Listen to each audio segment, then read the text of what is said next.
Halo, dalam video ini kelompok kami akan menjelaskan mengenai persamaan diferensial yang digunakan pada persamaan sinyal sistem.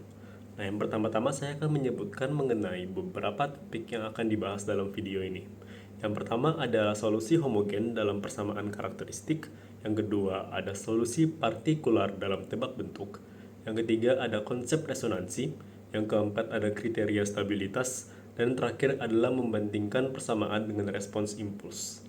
Nah, kita akan langsung ke contoh soalnya. Bisa dilihat dalam gambarnya terdapat sebuah persamaan yaitu turunan kedua dari Y ditambah turunan pertama dari 5Y ditambah 6Y sama dengan 0, dengan Y adalah fungsi persamaan diferensial. Nah, persamaan karakteristiknya menjadi R kuadrat ditambah 5R ditambah 6 sama dengan 0, dengan akar-akar persamaan karakteristiknya atau nilai R yang memenuhi yakni negatif 2 dan negatif 3.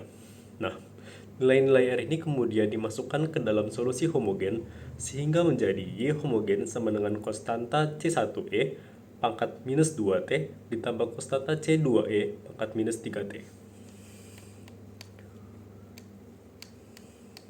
Nah, dengan kondisi awal, Y pada titik 0 sama dengan 1.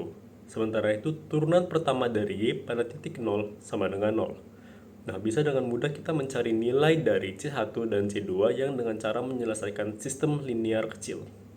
Nah, konstanta C1 tambah konstanta C2 sama dengan 1, dan negatif 2 kali konstanta C1 dikurangi 3 kali konstanta C2 sama dengan 0. Seperti pada persamaan yang ditampilkan, maka diperoleh C1 sama dengan 3 dan C2 sama dengan negatif 2. Persamaan diferensial dipelajari dapat bermanfaat dalam menyelesaikan soal rangkaian RLC dan permasalahan-permasalahan lainnya.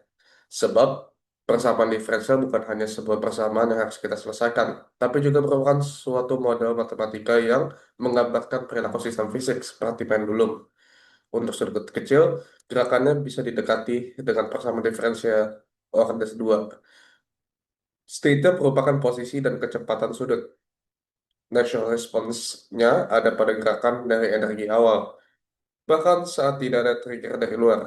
Nah, untuk menemukan solusi dari natural response ini dengan metode trial solution, persamaannya adalah sebagai berikut.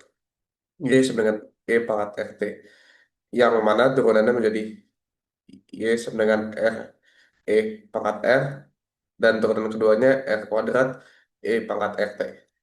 Apabila turunan ini disubstitusikan ke dalam persamaan Y di awal, maka bisa langsung difaktorkan dan menyisakan persamaan polinomial dalam R yang sering disebut persamaan karakteristik. Kita akan lanjut ke bagian solusi. Solusi dari persamaan diferensial ini terbagi menjadi dua, yaitu solusi homogen dan solusi partikular dan resonansi. Untuk solusi homogen ada pada kasus di mana X sama dengan 0. Umumnya untuk sistem linear time invariance atau LTI, solusi ini dapat diperoleh dari akar-akar persamaan karakteristik. Dan akar-akarnya terbagi menjadi tiga, yaitu akar-akar real, kompleks, dan kembar. Untuk solusi non-homogen sendiri, itu dapat dilihat dari strukturnya tetap atau persamaan tetap, yaitu Y total sama dengan YH tambah YP. Kemudian ada solusi partikular dan resonansi. Solusi ini dapat dilihat dari tabel data yang menyesuaikan hasilnya YP dengan input yang diberikan, yaitu nilai X-nya. Dan solusi partikular merupakan komponen kedua dari persamaan pada solusi non-homogen yang Y total tadi. Resonansi sendiri merupakan kasus khusus dalam mencari nilai YP. Dan resonansi terjadi jika ada suatu bentuk input yang menabrak akar-akar homogen, misalnya input E pangkat min 2T. Dan karena min 2 adalah nilai R, merupakan suatu akar, maka nilai YP harus dinaikkan menjadi YP sama dengan K kali T kali E pangkat min 2T. Untuk persamaan beda, konsepnya serupa. Solusi homogen untuk Y n kurang rho Y n min 1 sama dengan 0 adalah Y h n sama dengan C rho pangkat n.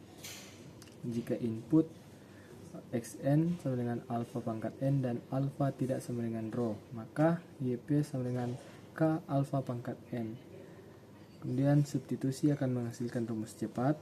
K sama dengan alfa dibagi alfa kurang rho. Jika input sinus, kita gunakan fasor dengan J pangkat J omega N untuk mempermudah penyelesaiannya. Resonansi di sistem diskrit. Y n kurang 0,5 Y n min 1 sama dengan setengah pangkat N, karena akar karakteristiknya rho sama dengan 0,5 dan basis input sama yaitu 0,5, maka persamaan YP sama dengan Kn setengah pangkat N. Kemudian substitusikan, maka kita akan menemukan bahwa N min N kurang 1 menghasilkan 1 sehingga K sama dengan 1. Jadi solusi lengkapnya Yn sama dengan C setengah pangkat N tambah N setengah pangkat N. Pendekatan lain adalah dengan menggunakan respon inplus HT atau HN, di mana output adalah konvolusi input dan respon inplus Y sama dengan X kali H. Respon inplus terkait dengan step respon. Perbedaan kunci pertama, model konvolusi secara implisit mengasumsikan sistem awalnya diam atau zero initial condition. Yang kedua, persamaan diferensial beda menguat kondisi awal secara eksplisit. Solusi lengkap natural plus force. Umumnya tidak time invariant karena ada waktu awal di mana IC didefinisikan. Stabilitas sistem diskrit ditentukan oleh akar karakteristik R. Stabil jika semua R kurang dari 1 di dalam lingkaran satuan, dan contohnya adalah R sama dengan 0,9 kali E positif atau minus J kali Pi per 3. Outputnya adalah osilasi teredam. Sistemnya tidak stabil jika ada R yang melebihi 1 dan outputnya akan membesar tak terkendali. Untuk sistem kontinu, kriterianya berdasarkan bagian real RE dari akar R. Stabil jika semua RE R kurang dari 0 di sebelah kiri sumbu imajiner, dan contohnya adalah R sama dengan min 2 positif minus J3. Tidak stabil jika ada R lebih dari 0. Untuk sinus diskrit, misalnya Yn kurang 0,8 Yn min 1 sama dengan cos 0,5 N menggunakan fasor. Hitung K sama dengan 1 per 1 kurang 0,8 E pangkat min J 0 kali 0,5. Solusi partikularnya adalah bagian real dari K E pangkat J 0,5 N yang menghasilkan bentuk A cos 0,5 N tambah B sin 0,5 N. Berikut adalah 6 langkah penyelesaian yang bisa diikuti. Pertama adalah cari akar persamaan karakteristik. Kedua, tulis YH sesuai jenis akar. Ketiga adalah tebak YP berdasarkan bentuk input. 4. Cek resonansinya. 5. Solusi total Y sama dengan YH tambah YP. Cari konstanta menggunakan kondisi awal. Dan 6 adalah cek stabilitas sistem.